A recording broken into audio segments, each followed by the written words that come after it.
오늘은 일본 내 C19가 확산된 이후 생겨난 자숙경찰에 관한 이야기를 소개해드리겠습니다.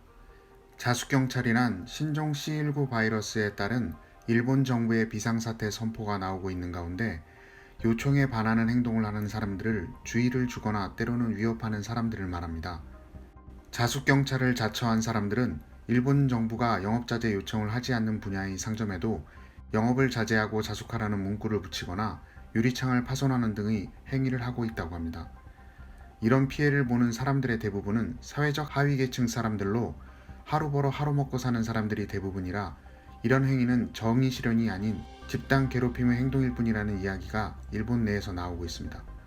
C19 사태 속 이러한 현상이 지속되자 일본 내에서는 과학적으로 분석하는 기사도 나오고 있는데요. 뇌과학자 나카노 노코부의 말에 따르면 뇌는 프리라이더, 즉 무임승차자를 벌하고 싶어 한다며 지자체의 자제 요청 기간에 문을 연 업소를 찾아내 시청에 신고하거나 문을 닫으라는 벽보를 붙이기도 한다. 그런 극단적인 반응은 정의 중독 그 자체입니다. 인류는 공동체를 영위하는 생물이지만 개인은 공동체에 일정한 공헌과 희생을 치르고 대신 공동체로부터 이익을 받는 것으로 살고 있습니다. 하지만 개중에는 공동체에 공헌하지 않고 이익만 얻어 무임승차하려는 자, 프리라이더도 있습니다. 알기 쉬운 예로 탈세를 하고 있는데 사회보장 등은 받고 있는 사람입니다. 프리라이더가 증가해버리면 공동체는 성립되지 않게 되어버린다. 그래서 인류의 뇌는 프리라이더를 찾아 벌하는 것에 쾌감을 느끼도록 되어 있다라고 이야기하고 있습니다. 평소 일본의 이지메 현상에 대해 알고 있던 터라 일본의 이런 현상은 어느 정도 예상되었던 일입니다. 더 황당한 건 일본 정부에서 일정 부분 모른 척하며 도리어 선동하고 있다는 거죠. 예를 들면 지난달 오사카부에서 영업을 지속하는 파친코 업소의 실명을 공개하며 휴업을 종용한 일이 있었죠. 우리나라 지자체에서 가게 실명을 공개하고 휴업하라고 협박에 가까운 기사가 나왔다고 생각하면 정말 어처구니 없는 일이 아니겠습니까? 범법 행위를 한 것도 아닌데 실명 공개라니. 일본이라 가능했던 것 같습니다. 여기서 더 웃긴 건 이 소식을 접한 파친코 마니아들 때문에 문을 연 파친코 업소가 때 아닌 문전성시를 누렸었죠. 하긴 일본의 이지메 근성은 오늘의 일만은 아닙니다.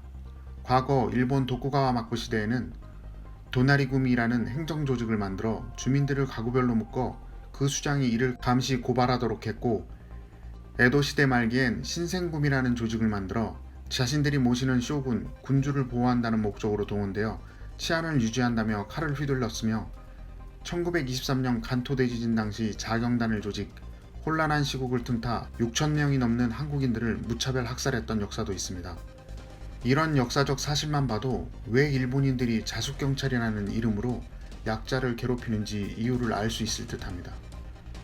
원래 본성이라는 것은 변하지 않는 것 같습니다. 임진왜란 당시 이순신 장군께서 말씀하셨듯 왜는 간사스럽기 짝이 없어 예로부터 신의를 지켰다는 말을 들은 적이 없다. 성질이 흉악하여 약탈하기를 일삼는다. 라고 하신 말씀 지금도 유효한 듯 합니다. 아직 C19 백신 개발까지 많은 시간이 필요한 지금 2파, 3파 계속될 C19의 파고 속에 일본인들이 어떻게 변해갈지 지켜봐야겠습니다. 오늘의 영상은 여기까지입니다. 구독, 좋아요, 알림 설정은 콘텐츠를 만드는 저에게 큰 도움이 됩니다. 감사합니다.